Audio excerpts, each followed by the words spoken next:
Bom, pessoal, tudo bem? Eu vou fechar aqui o primeiro capítulo de Marcos. Eu vou mostrar só mais 3 pontos interessantes aqui isso no primeiro capítulo do evangelho mais antigo, tá? E depois eu vou dando continuidade à série, só lembrando que eu não vou falar só dessa série, tá? Eventualmente eu posso trazer um outro tema teológico ou outro, até para não ficar muito cansativo, tá bom? Mas os vídeos dessa série eu tô colocando na mesma playlist, tá? Comentem aí se vocês estão gostando, se vocês estão achando interessante, tá bom? É até bom ter um feedback. Então vamos lá. Que nem nós vimos, né, nós estamos analisando nessa série se o autor estava escrevendo uma história real e se ele foi uma testemunha ocular.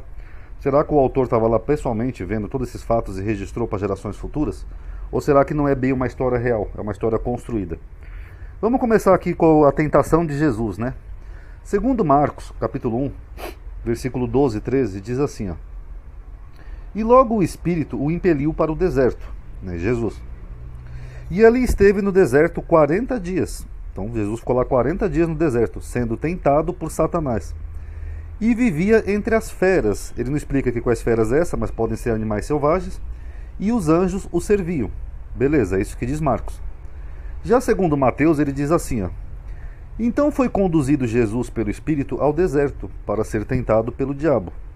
E, tendo jejuado, jejuado, quer dizer, Jesus ficou em jejum, 40 dias e 40 noites. Então, segundo Mateus, Jesus ficou 40 dias e 40 noites em jejum, sem comer nada. Tanto que a primeira tentação de Mateus do diabo é transformar a pedra em pão, né? Porque Jesus estava com fome. Que ele menciona aqui, ó, depois teve fome. E segundo Lucas, diz assim, ó. E Jesus, cheio do Espírito Santo, voltou do Jordão e foi levado pelo Espírito ao deserto. Eu acho curioso essa expressão aqui que Lucas usa, né? Cheio do Espírito Santo. Jesus já não foi concebido pelo Espírito Santo, pessoal? Por que alguém que foi concebido pelo Espírito Santo teve que se encher do Espírito Santo? É o mesmo que a gente que é gerado por sangue tem que receber sangue para viver. Não faz sentido. Voltou ao Jordão e foi levado pelo Espírito ao deserto. E 40 dias foi tentado pelo diabo. E naqueles dias, que dias? 40 dias que ele estava sendo tentado. Não comeu coisa alguma. E terminado eles, teve fome. Então, segundo Lucas, Jesus não comeu nada. Aí eu pergunto, Jesus foi alimentado por anjos, né, conforme diz o relato mais antigo, que é o de Marcos, ou ele não comeu nada conforme Mateus e Lucas? A parte da tentação, pessoal, eu não vou nem mostrar porque eu já fiz um vídeo falando sobre isso, tá? O nome do vídeo é Quem Tentou Jesus se o Diabo Não Existe, tá? Eu só vou me focar nesse relato aqui, tá? Então a pergunta é simples, né? Qual dos 3 evangelistas está certo? É Marcos, que diz que Jesus era alimentado por anjos, né, durante todo aquele tempo, ó. Tanto que aqui é o tempo presente, ele vivia entre as feras. Quando? Nos 40 dias. E era alimentado por anjos. Quando? Durante os 40 dias. Então, como é que fica? Ele era alimentado ou ele não era alimentado? Então, primeira questão.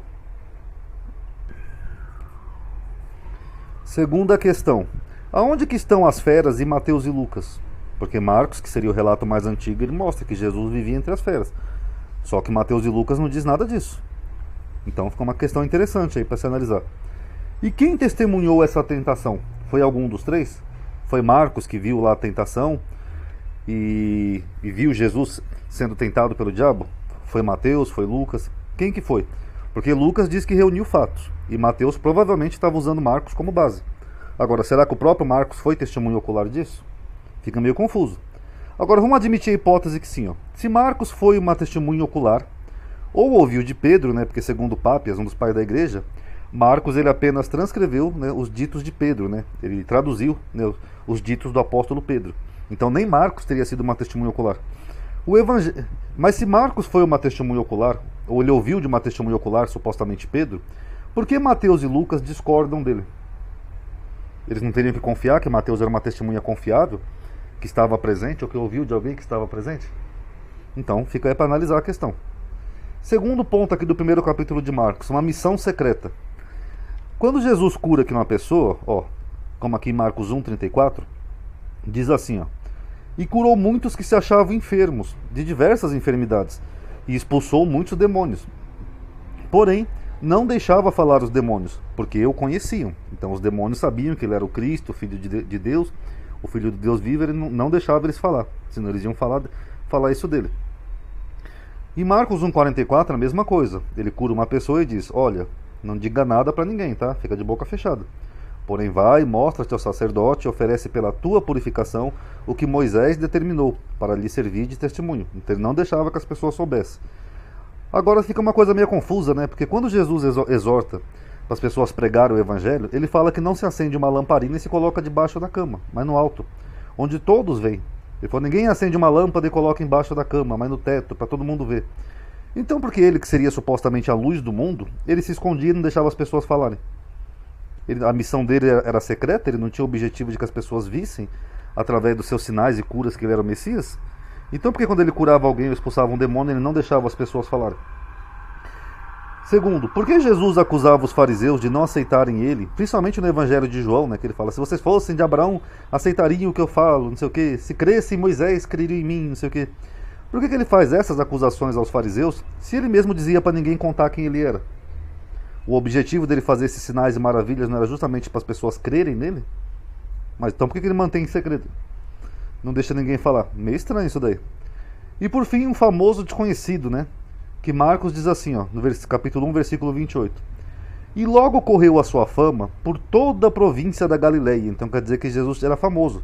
Toda a província da Galileia sabia quem ele era. Olha, Jesus, o Nazareno, ele cura as pessoas, não sei o quê.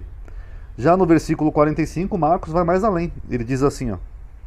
Mas, tendo ele saído, né, Jesus, começou a pregoar muitas coisas e a divulgar o que acontecera.